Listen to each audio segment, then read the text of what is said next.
Hello everyone, আসসালামু আলাইকুম। কেমন আছেন সবাই? আশা করি ভালো আছেন। আল্লাহর রহমতে আমি অনেকটা ভালো আছি এবং সুস্থ আছি আলহামদুলিল্লাহ। তো আপনাদের সবাইকে স্বাগত আমার এই নতুন চ্যানেলে। আশা করি সবাই পাশে থাকবেন এবং যারা আমার চ্যানেলটিকে সাবস্ক্রাইব করেন নাই অবশ্যই একটা সাবস্ক্রাইব করে দিবেন এবং পাশে থাকা বেল আইকনটি চাপ দিয়ে দিবেন যাতে আমার ভিডিওগুলি ছাড়া মাত্রই আপনার কাছে চলে যায়। আর ভিডিওটি যদি ভালো লাগে অবশ্যই ভালো একটা কমেন্ট করবেন এবং লাইক করবেন।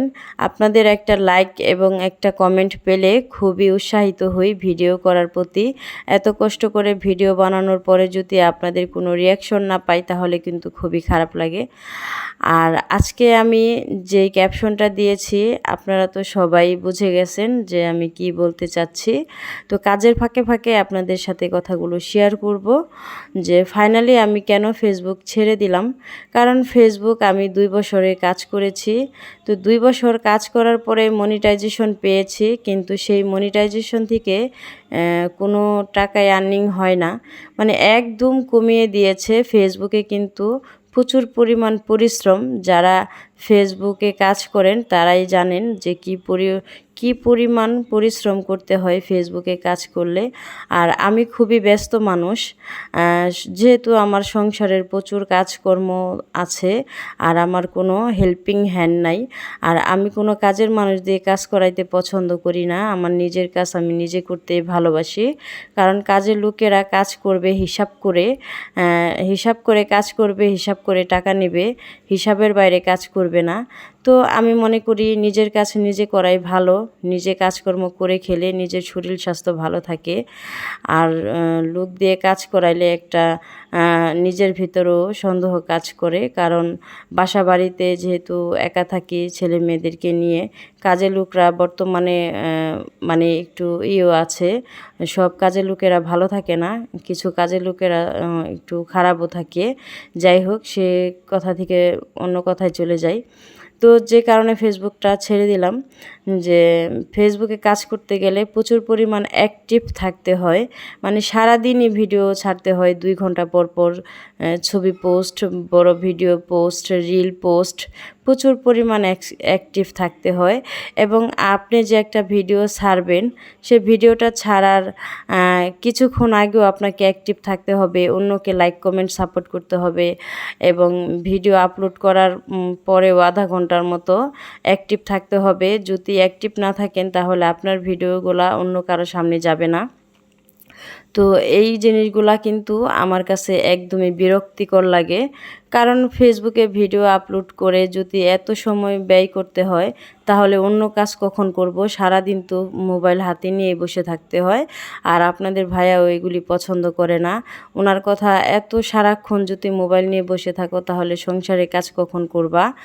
এই জন্য আর কি সব দিক বিবেচনা করে ফেসবুকটা ছেড়ে দিলাম।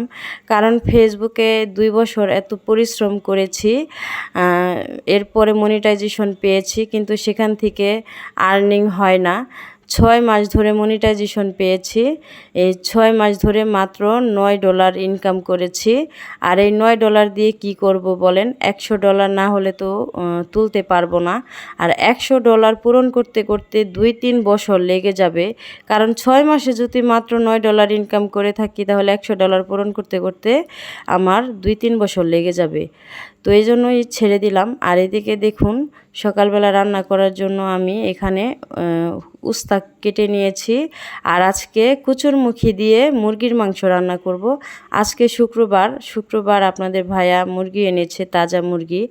আর মুরগির মাংস রান্না করব গাটি দিয়ে। আর এই যে মুরগির যে কলিজা, অনেকে এই কলিজা খেতে চান না, কারণ একটু গন্ধ হয় এবং খেতেও ভালো লাগে না। কিন্তু আজকে আমি আপনাদের একটা টিপস দেখাবো, এইভাবে যদি রান্না করে খান তাহলে অবশ্যই ভালো লাগবে। এই যে মুরগির যে কলিজাগুলি আছে সেগুলি গরম পানি দিয়ে সিদ্ধ করে এরপরে রান্না করে খেয়ে দেখবেন, এটার ভিতরে যে রক্ত থাকে সেটা বের হয়ে যাবে আর দুর্গন্ধটাও চলে যাবে। এই তো আমি গরম পানিতে সিদ্ধ করে নিলাম কলিজাটা। তো আপনাদের যদি বাসায় একসাথে অনেকগুলা মুরগি আনে তাহলে অনেকগুলা কলিজা একসাথে বের হলে কলিজা সবগুলি সিদ্ধ করে শুধু পেঁয়াজ মরিচ দিয়ে ভুনা করে খেয়ে দেখবেন, অনেক মজা লাগে। সেম গরুর মাংসর কলিজার মতোই লাগবে। তো আমার যেহেতু একটা মুরগি এনেছে, তো আমি আজকে তাজা মুরগির মাংস এবং কলিজাও একসাথে রান্না করে নিব। তো এই যে এখানে রান্না করার জন্য পেঁয়াজ মরিচ তেলের ভিতরে ভেজে নিলাম, এখানে কিছু গরম মশলা দিয়ে দিলাম, আদা রসুন পেস্ট দিয়ে দিলাম। তো এখন তেলের ভিতরে আদা রসুন পেস্টটা একটু ভেজে নিলাম, আর এদিকে হলুদ মরিচ ধনিয়া গুঁড়া, এইটা আমি বাসায় তৈরি করেছি মশলাটা একসাথে। তো এদিকে একটু টক দই ছিল, তো টক দইয়ের যে পানিটা উঠেছে সেটা দিয়ে দিলাম আর একটু রেখে দিলাম, কারণ আমি প্রতিদিনই একটু টক দই খাই। তো সেখান থেকে আমি তরকারিতে দিয়ে দিলাম। আর টক দই কিন্তু তরকারিতে দিলে তরকারির টেস্ট বেড়ে যায়।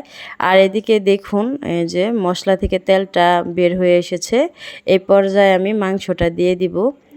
আর আমি ব্রয়লার মুরগির মাংস ভেজে রান্না করি, কিন্তু আজকে যেহেতু তাজা, একদমই সকালবেলা জব করে নিয়ে আসছে তাজা একদম, এই জন্য ভাবলাম তাজা মুরগি এটা ভালো করে মশলা দিয়ে কষিয়ে রান্না করলেও ভালো লাগবে।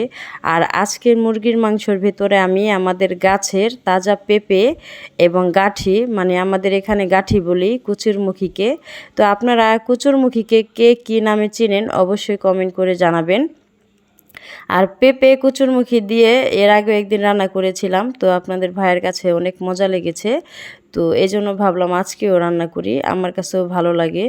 আর পেঁপে খাওয়া কিন্তু অনেক ভালো স্বাস্থ্যের জন্য, তো এই জন্য। আর গাছে যেহেতু হয়েছে আমাদের 3টা গাছে পেঁপে এসেছে মাশাআল্লাহ অনেকগুলা, তো আরেকদিন আপনাদের সাথে শেয়ার করব।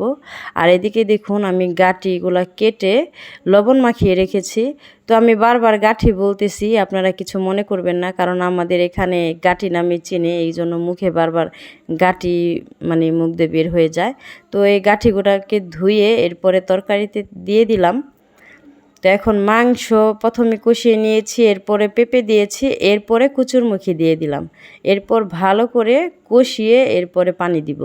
তো এদিকে দেখুন আমি রান্না করতেছি আর ওইদিকে বৃষ্টি নামতেছে। আর আজকের বৃষ্টিটা একটু অন্যরকম, মানে আকাশে রোদ উঠেছে আবার বৃষ্টিও নামতেছে, তো এই জন্য ভাবলাম আপনাদের সাথে একটু শেয়ার করি। এখন মাংসটা কষানো হয়ে গেছে, এখানে এখন আমি ঝোলটা দিয়ে দিলাম। আর আঠা আঠা ঝোল রাখবো, যেহেতু পেঁপে আর কচুরমুখী সিদ্ধ হতে সময় লাগবে, জন্য পানিটা একটু বেশি করে দিলাম। কারণ মুরগির মাংস তো সিদ্ধ হইতে বেশি সময় লাগে না, ভালো করে কষানো হলে হয়ে যায়। আর এদিকে যে সিদ্ধ করে রাখা মুরগির কলিজাগুলি এখন দিয়ে দিলাম, আর কষানোর সময় দেই নাই। এই যে এখানে 1 চামচ চিনিও দিয়ে দিলাম টেস্টটা বাড়ার জন্য। আর এদিকে এখন ভাজা জিরার গুঁড়া দিয়ে দিলাম। এই জিরার গুঁড়া যদি মাংসের তরকারিতে না দিই তাহলে রান্নাটাই আমার অসম্পূর্ণ থেকে যাবে। তো হয়ে গেছে রান্না।